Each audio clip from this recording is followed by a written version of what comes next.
काय नाही. मला तर वाटतंय हा सगळा डाव नंदाकांनी रचलेला आहे. बरोबर बोलतेस.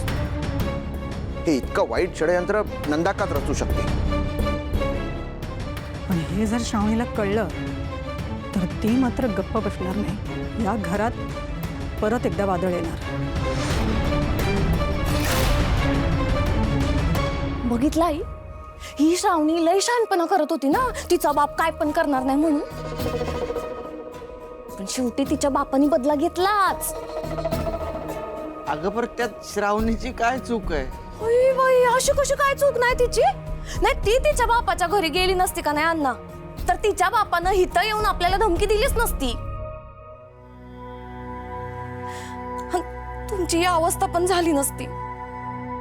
आम्ही सांगालोय आई, तिच्या बापानं ना राग काढलाय फक्त सगळा. अगं त्यांचा गैरसमज झाला होता. गैरसमज असू द्या नाही तर काय पण असू द्या अण्णा, पण ते असं कसं करू शकतात? आई त्यांची ती माहितीये ना, आपले अण्णा अशी कुठली चुकीची गोष्ट करणार नाही. अगं त्यांचा गैरसमज झाला होता, त्याने मुद्दामून नाही केलंय. मग त्या माणसाला हे खरं कसं काय वाटलं? आणि वाटलं तर वाटलं खरं. त्या बायकांना तुम्हाला मारायला कसं काय लावलं त्यांनी? नाही पोलिसात घेऊन जाऊ शकले असते ना, अटक करू शकले असते. अगं त्या बाईने आळ घेतला, विठ्ठलाची शपथ घेऊन आळ घेतला म्हणल्यावर त्याला ते तरी काय करणार आहे? ओ तुम्ही गप्प बसा. शोभे तू शुभूला पटकन फोन लावू. बरं लावतो. लावलं. शोभाताईचा फोन. हॅलो. बघितलंस का तुझ्या बायकोमुळे काय झालंय ते? आई श्रावणीविषयी अचानक अशी का चिडून बोलायला लागले?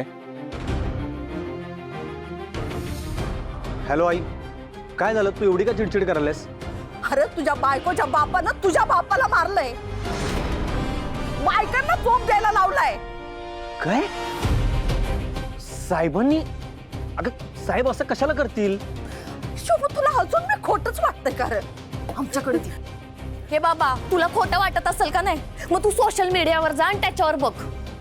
मला एक सांग, श्रावणी कुठे आहे? ती गेलीये तिच्या बापाच्या घरी शहाणपणा करायला. हॅलो. कट केला बघा.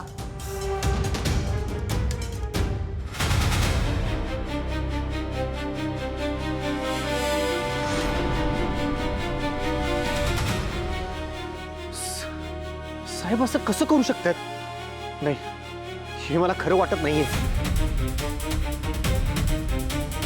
पण एक घडलंय म्हणजे शोभाताई खरं बोलाल ती. मला साहेबांनी जाब विचारायला पाहिजे.